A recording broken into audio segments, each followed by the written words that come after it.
रसायन होने के नाते आंवला आपके अंदर की कर देगा मंजाई।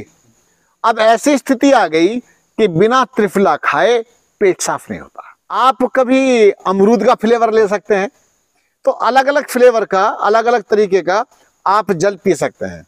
जितना टेम्परेचर का पानी चाहिए वो धरती अपने आप ही दे रही है। ओम। ओम। नमस्ते गुरुजी। नमस्ते जी।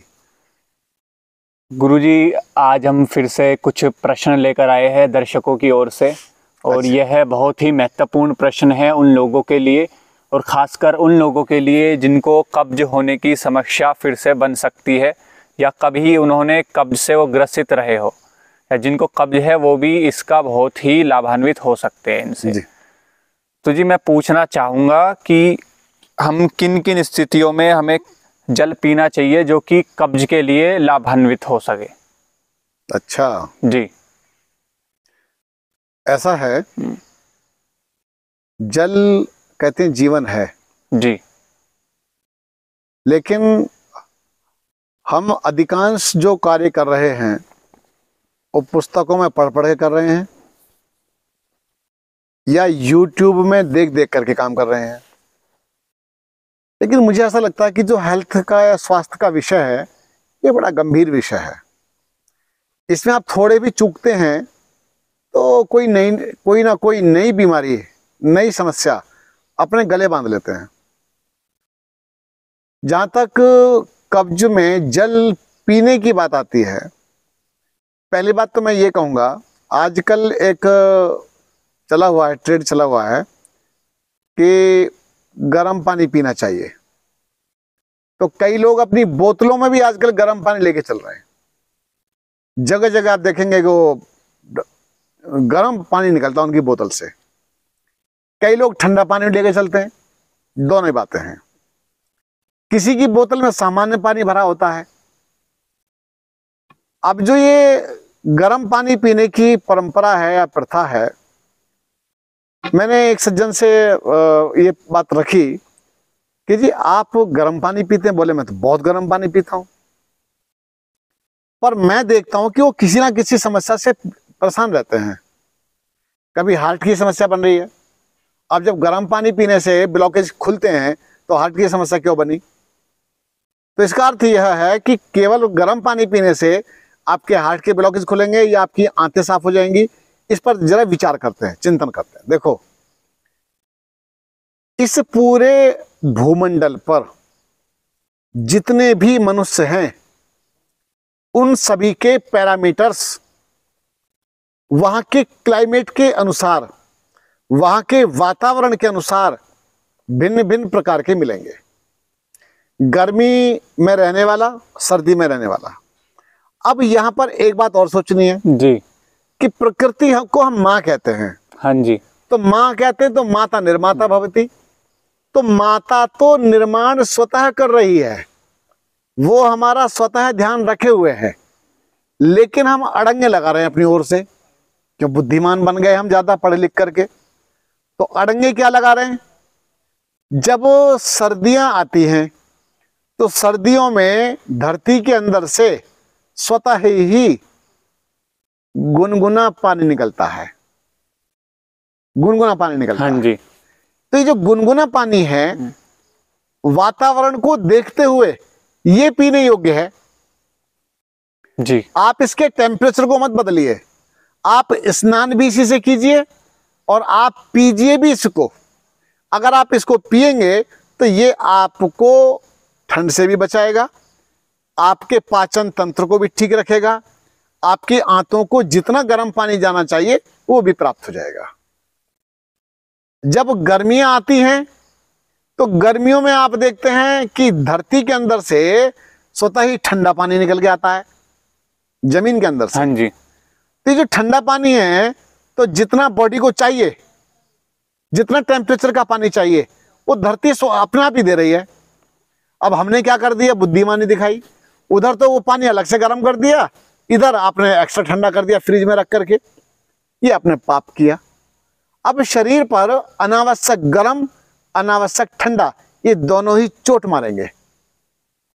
तो आंतों को साफ करने के लिए ऐसा नहीं कि आप यही पानी पिए, गर्म पानी पिएंगे तो गर्म पानी लगातार पीने से अंदर जो सिस्टम है हमारा, हमारे जो आंतरिक अवयव हैं, हमारी जो ग्लैंड्स हैं, हमारे जो ऑर्गन्स हैं, वे सब के सब शुष्क हो जाएंगे, ड्राई, उनमें खुश्की आ जाएगी। ये खुश्की आएगी, अब फिर खुश्की आने के बाद फिर आप बलात् और कुछ ना कुछ प्रयोग करेंगे। पानी से ठीक नहीं हो रही है कब्ज तो फिर आप औषधि खाना शुरू करेंगे, या कोई फिर चूरन फाकेंगे, गोलियां खाएंगे, तो ये ठीक नहीं है। तो बात यह सिद्ध हुई कि वातावरण के अनुरूप, अपने स्वास्थ्य शरीर के अनुरूप आप जल का सेवन कीजिए। हमने पहले बताया कि आप जल से अपनी बीमारी ठीक कर सकते हैं, लेकिन आप, पहली बात यह है कि बिना प्यास लगे पानी पीना बंद कर दें। अगर आप बिना प्यास लगे YouTube को देख करके, चैनल को देख करके या पुस्तक पढ़ करके आप पी रहे हैं पानी बिना प्यास लगे, लिखा था जी 6 लीटर पानी पीना चाहिए, इतना पीना चाहिए, 10 लीटर पीना चाहिए। आपको पता किडनी का क्या होगा? आपको पता है प्रोस्टेट का क्या होगा? आपको पता है लीवर का क्या होगा? सब का सब आप अपने ऑर्गन्स पर अतिरिक्त भार डाल रहे हैं। जो ये अतिरिक्त भार है तो इससे वो दबेंगे और उनकी कार्य प्रणाली में अवरोध आएगा। तो इसीलिए मैं आपको बता देता हूं कि आंतों को साफ करने के लिए, आंतों को शुद्ध करने के लिए आप मौसम के अनुरूप जल पीजिए। अगली बात आती है, मैंने एक वीडियो बनाया था। वीडियो क्या बनाया था? व्याख्यान होते हैं तो उसमें मैंने अपनी बात रखी। हाँ जी। कि किस रोग में कैसा पिए जल, ये विषय था। तो मैं आपको बताता हूं कि जिनको कब्ज रहती है तो वे रात्रि के समय आंवला भिगो दें पानी में, आंवला युक्त जल पिए रात्रि वाला, और बल्कि मिट्टी के बर्तन में थोड़ा सा आंवला डाल करके छोड़ दीजिए और प्रातः काल में आप पीजिए। क्योंकि आंवला खुश्की नहीं करेगा, आंवला सिस्टम को ड्राई नहीं करता। बाकी जो बहेड़ा है वो खुश्की करता है, हरड़ भी खुश्की कर देती है, आंवला खुश्की नहीं करेगा। तो आप आंवले का सेवन करें तो आंवले का पानी जब अंदर जाएगा, क्योंकि आंवला है रसायन, रसायन होने के नाते आंवला आपके अंदर की कर देगा मंजाई, सिस्टम मंज करके साफ हो जाएगा। तो आप आंवले का सेवन करें। एक और है डिटॉक्स वाटर। डिटॉक्स वाटर बनाने के लिए आप अलग अलग फ्लेवर का जल पी सकते हैं जी। जैसे आजकल कांच के जार आ रहे हैं बने हुए, डिटॉक्स वाटर के आ रहे हैं बने हुए। तो ये जो डिटॉक्स वाटर के जार आते हैं तो आप उसमें टमाटर के पीसेज काट के डाल देते हैं, तो आप दिन में टमाटर के फ्लेवर का पानी जल पीजिए, आनंद आएगा। आप कभी अमरूद का फ्लेवर ले सकते हैं। तो अलग अलग फ्लेवर का, अलग अलग तरीके का आप जल पी सकते हैं। तो रात्रि के समय मुनक्का भिगो दीजिए, तो मुनक्के वाला जल पी लिया आपने कॉन्स्टिपेशन में, तो मुनक्का मैंने बताया भी था। और अंजीर भिगो दीजिए, उसका जल पीजिए, और एक कमाल हो जाएगा, अद्भुत चमत्कार होगा। आपने चना भिगोया तो चने का पानी पीजिए, तो इससे आपको लाभ मिलेगा। और बताता हूं, पेट की सिकाई करके तौलिया गीला करके पेट पर रखिए और ऊपर से को सूती कपड़ा लपेट दीजिए। इससे आपकी जो नसें तनी हुई थी, आपका जो पेट टाइट था, वो पेट आपका लूज होगा और मल को छोड़ेगा। अगली बात सुन लीजिए, हम देखते हैं कि कब्ज के रोगी की कब्ज ठीक नहीं होती। मुझे तो IBS हो गया, मुझे ये बवासीर हो गई है, मुझे। भैया वो तो होना ही है। जब तुम नियम के अनुसार नहीं चलोगे, सरल और सहज ढंग से जीवन नहीं जियोगे, ऊटपटांग जीवन जियोगे, तो भैया कोई उपचार आपका नहीं है संसार में। और मुझसे भी संपर्क तब करना कि जब आप मेरे बताए हुए निर्देशों का पालन करने के लिए तैयार हो, तभी हमारे जैसे लोगों से संपर्क करना चाहिए जी। आपको हाई प्रोफाइल डॉक्टर चाहिए तो आप कहीं भी जाओ, हम तो सामान्य व्यक्ति हैं, लेकिन हाँ इतना अवश्य जानते हैं कि आपके जीवन में परिवर्तन कैसा आएगा। हाँ जी। तो हम क्या कर सकते हैं कि आप डिटॉक्स वाटर लें, हल्का किसी औषधि का वाटर पानी पिए। अगली बात बताई मैंने, पेट पर कपड़ा बांधें। अगला विषय आया कि हिप बाथ। एक टब में जल भर लीजिए, सादा जल। जब आप सादा जल भर लें टब के अंदर, इतना हो कि जब आप बैठें तो आपकी नाभि डूब जाए, इतना गहरा टब होना चाहिए। और आपके पैर बाहर हो, पैर गीला नहीं करना। अपना वस्त्र निकाल करके आप अपनी सुविधा के अनुसार, माता बहनें बाथरूम में बैठ सकती हैं, पुरुष बाहर बैठ सकते हैं, तो आप बैठ जाइए और एक मलमल का कपड़ा लीजिए, पेट पर ओम 1, ओम 2, ओम 3 ऐसे आप 30 बार मलिए। ऊपर से नीचे 10 बार मलिए, 8-10 बार इसको रिपीट कर दीजिए। तो इससे क्या होगा, आपका जो आते हैं और उसमें जो मल पड़ा हुआ है वो मल ढीला हो जाएगा। मैं आपको एक बढ़िया बात बताता हूँ। हाँ जी। क्या बढ़िया बात है। मेरे यही अभी जो जंगल देख रहे हैं आप, ये तपोभूमि है। यहाँ पर 2-3 नौजवान आए थे किसी जगह से। नौजवान तो आते हैं बढ़िया, उनको काफी आनंद आता है मेरे यहाँ। हाँ जी। तो आए थे, एक ने मुझसे कहा, गुरुजी मेरा पेट साफ नहीं हुआ जी। तो बोले अच्छा, थोड़ा ठंडी थी। हमने कहा कि कोई बात नहीं। मैंने कि भाई अपने कार्यकर्ता से कहा इसको जरा आप कटी स्नान दे दो। वो बोला दूसरा, अरे तू भी ले ले, तेरा पेट साफ नहीं हो रहा। बोले हाँ जी मेरा भी कुछ नहीं हो रहा, ऐसे हो रहा कुछ। तो मैंने कहा भाई इसको भी दे दो चलो। तीसरा बोला जी मुझे भी कुछ दिक्कत सी हो रही है, पेट साफ नहीं हो रहा कुछ। मैंने कहा भाई इसे भी कच्चे स्नान दो। और हमने क्या कर दिया, ठंडे पानी टब में जाके बिठा दिया और ठंडे पानी में बैठ करके जो उनके चले ना, वो मलते गए और धुड़ धुड़ी सी चढ़ने लगी, ठंड चढ़ गई। दूसरा क्या है, बैठा बैठा बोला ससुरे तूने मरवा दिया मुझे तो तूने मरवा दिया, तूने क्या था गुरुजी ठंडे पानी नहीं बिठाते। तो फिर उसके बाद जब एनिमा दिया, हमने बताएंगे एनिमा क्या लेना चाहिए, कैसे कैसे करना चाहिए। तो एनिमा जब हमने दिया और एनिमा से जो निकला काला काला मल निकला, अंदर से गंदगी निकली और काला काला मल निकला, एकदम उसको आराम मिल गया। जो कई वर्ष पुरानी बीमारी थी झट से ठीक हो गई। तो मैं आपको बताता हूं कि चिकित्सा को बहुत सूझबूझ के साथ करना चाहिए। तो आपने जो जल के बारे में मुझसे बात पूछी थी, मैंने आपको समाधान करने का प्रयास किया। हाँ जी गुरुजी, जैसे हम देखते हैं काफ़ी लोग जी, जैसे अलग अलग मार्केट में चूर्ण आ रहे हैं, जैसे एक आ रहा जी पेट सफा, रोग दफा या त्रिफला, या जी वो कई बार क्या करती है, अलग अलग काफ़ी चूर्ण है, काफ़ी चल रहे हैं, वो कंपनियां काफ़ी प्रचार कर रही है उनका। तो क्या करते जी, वो सुबह या फिर रात को सोने से पहले पानी में डाल के उसको पीते हैं जी। तो इसका जी क्या समाधान है, किस तरीके से हम पहचाने कि कौन सा चूर्ण हमारे लिए सही है, हमें यूज करना चाहिए कि नहीं करना चाहिए? जिनको नौकरों से काम कराने का अभ्यास बन जाता है, वो एक गिलास पानी लेके भी पीने में अड़चन सी मानते हैं। हाँ जी। अगली बात, उनका शरीर बन जाता निकम्मा। निकम्मा जी।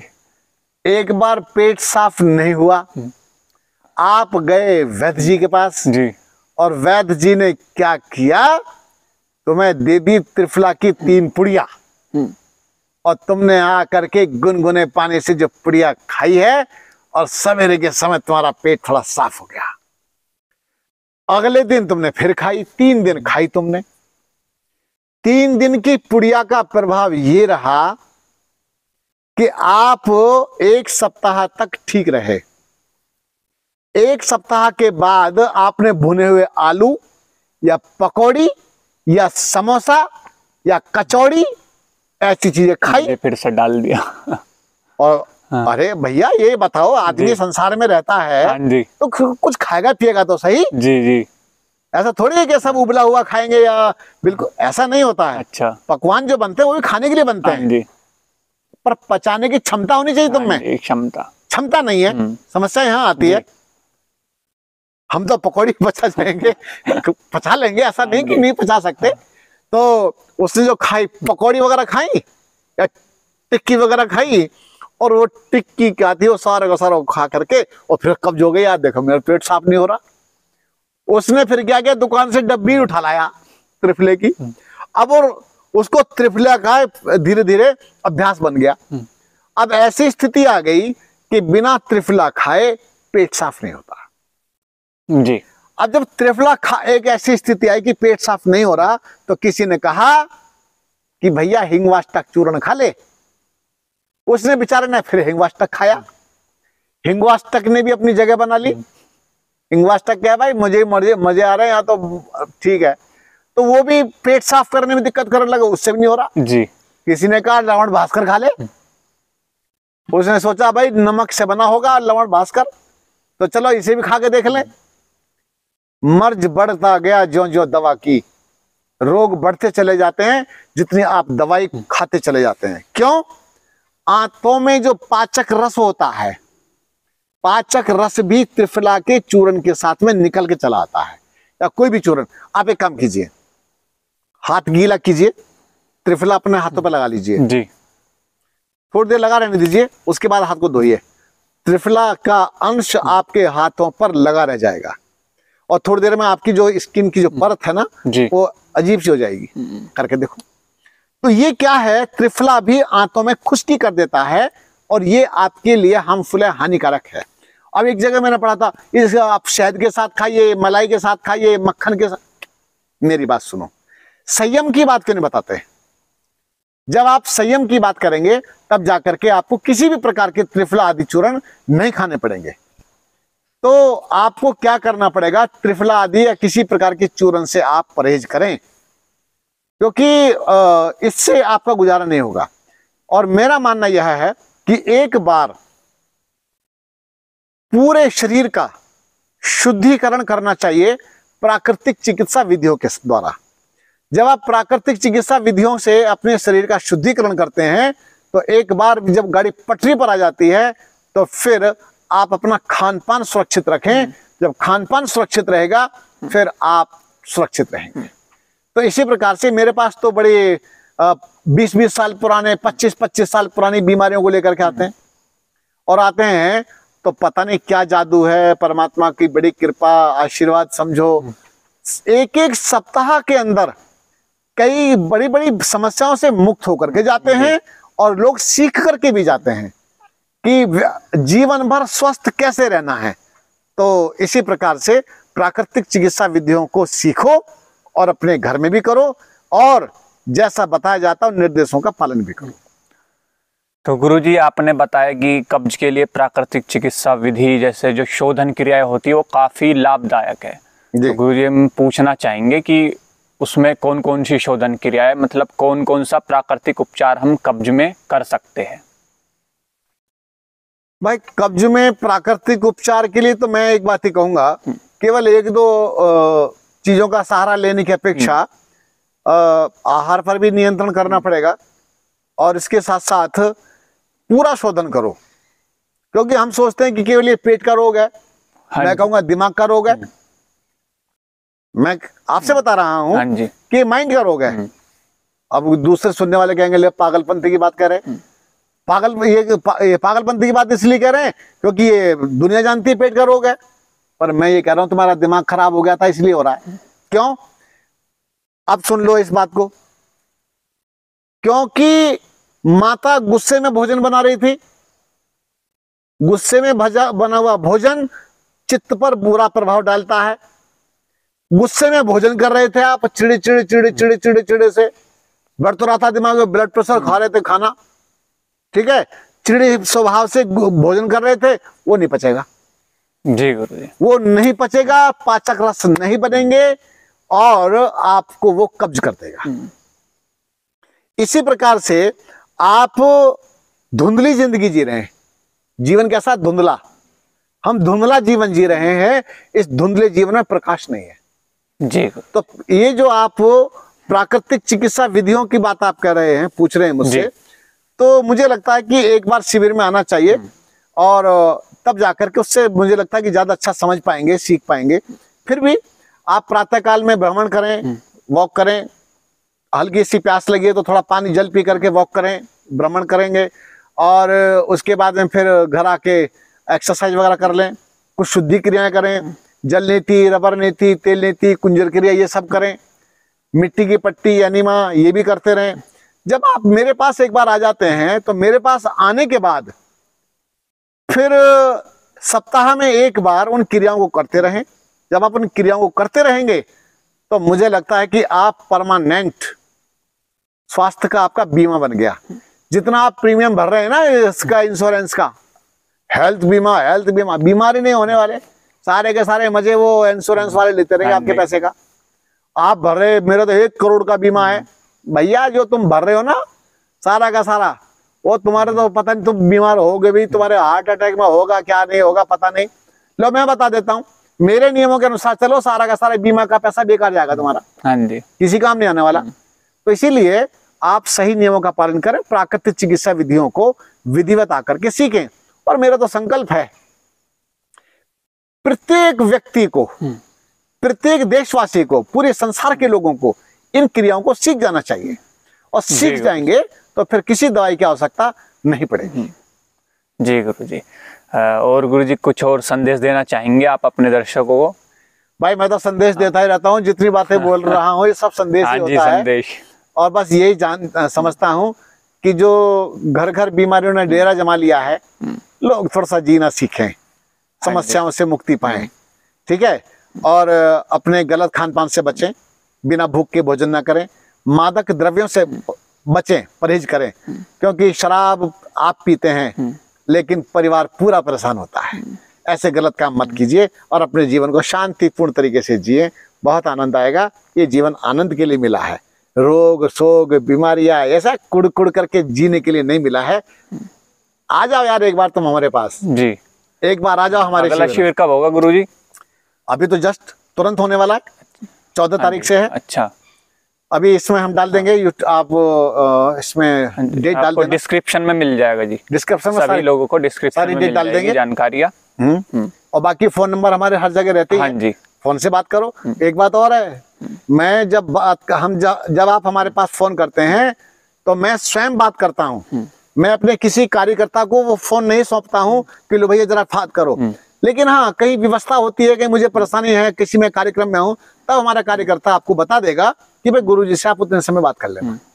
तो मैं कोई ऐसा वीआईपी नहीं, बस आपका अपने परिवार का सदस्य हूँ, ऐसा समझो। हाँ हाँ, परिवार के लोग व्यक्ति वीआईपी नहीं होते हैं। जी गुरु जी। हाँ भैया जी, बहुत बहुत धन्यवाद गुरु जी। धन्यवाद।